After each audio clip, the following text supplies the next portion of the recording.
ఇప్పుడు కార్యకర్తలే మీరే. కార్యకర్తల విషయంలో ఇందాక మంచి మాట చెప్పినారు ముఖ్యమంత్రి గారు. ఆయన ముఖ్యమంత్రి అయిన తర్వాత మేము రోజు కారులో పోతా ఉన్నాం, ప్రజలు ఎదుర్కొంటా చూస్తూ ఉంటే ఒక మాట అన్నాడు, ముందు పైలట్లు సైరన్లు ఎస్కర్ట్తో మనం పోతా ఉన్నామన్నా, కానీ వారు కదా మనం గెలిపించింది, వారికి కదా పదవులు రావాల్సింది అనే ఒక దృక్పథంతో అందుకే కార్పొరేట్ చేయడం తక్షణమే మన ప్రభుత్వంలోకి వచ్చిన తక్షణమే కార్పొరేట్ చేయడం వల్ల వేయడం జరిగింది. ఇవాళ సర్పంచ్ కానీ ఎంపీటీసీ కానీ జెడ్పీటీసీ కానీ ఎంపీపీ కానీ జిల్లా పరిషత్తులు కానీ ఇవన్నీ కూడా సకాలంలో ఎన్నికలు జరగాలి. కానీ ఇవాళ రాహుల్ గాంధీ గారి నినాదం కుల గణన చేయాలంటే నినాదం. వారి నినాదంతోనే శ్రీధర్ బాబు గారికి స్వాగతం. అందరు మంత్రులున్నా అసలు మంత్రి అయ్యగారు లేకుంటే రండి రండి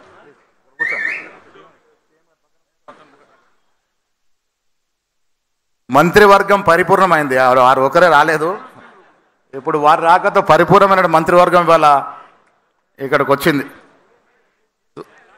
సో ఇవాళ ప్రభుత్వం ఇస్తున్నటువంటి కార్యక్రమాలు ప్రజలకు చేరువేయడంలో మనం ముందుండాలి.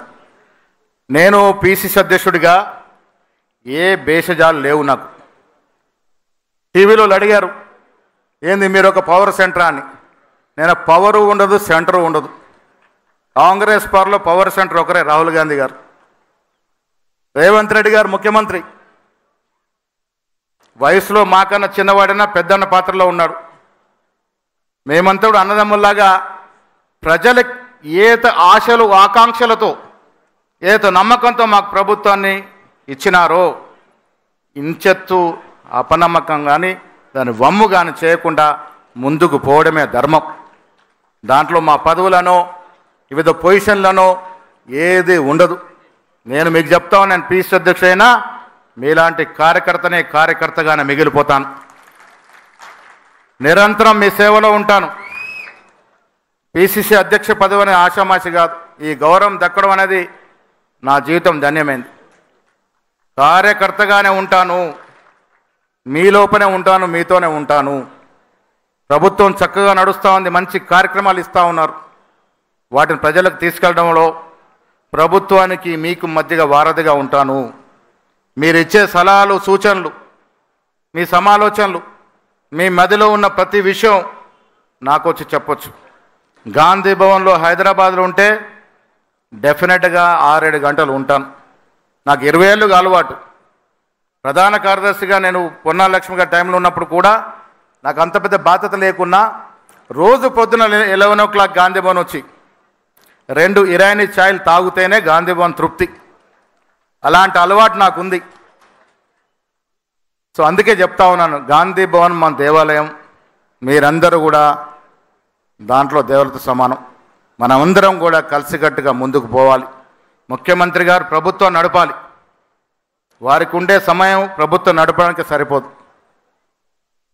మనం వారిచ్చే కార్యక్రమాలు కానీ ప్రభుత్వ పరంగా తీసుకునే కార్యక్రమాలు కానీ ప్రజల వద్దకు తీసుకెళ్ళడం మన వంతు కర్తవ్యం. ముందుకు తీసుకెళ్లాల్సిన అవసరం ఉన్నదన్న మాట కూడా ఈ సందర్భంగా నేను మనవి చేస్తా ఉన్నాను.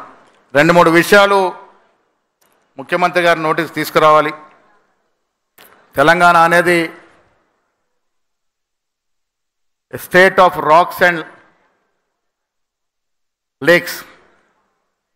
ముఖ్యమంత్రి గారికి ఆలోచన ఎవరిచ్చారో తెలియదు, కానీ హైడ్రా అనేది ఒక చరిత్రాత్మక నిర్ణయం.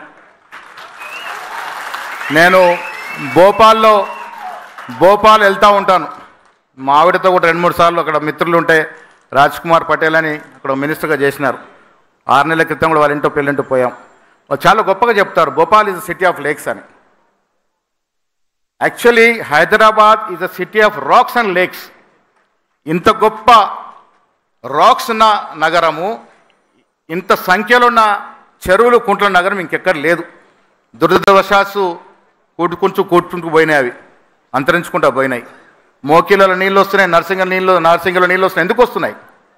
చెరువులు కబలించబడ్డాయి కాబట్టి నీళ్ళు వస్తూ ఉన్నాయి. నేను మళ్ళీ చెప్తున్నా, ఏ మతం మీకు ఆలోచన ఇచ్చాడో కానీ అది మీ ఆలోచన కానీ ఇది మన కోసం కాదు. నిజంగా కూడా వచ్చే తరాలకి మన పిల్లలకి పిల్లలకు ఉపయోగపడే కార్యక్రమం ఈ 10 ఏళ్ళు. అంతకుముందు కూడా మన ప్రభుత్వం కొంత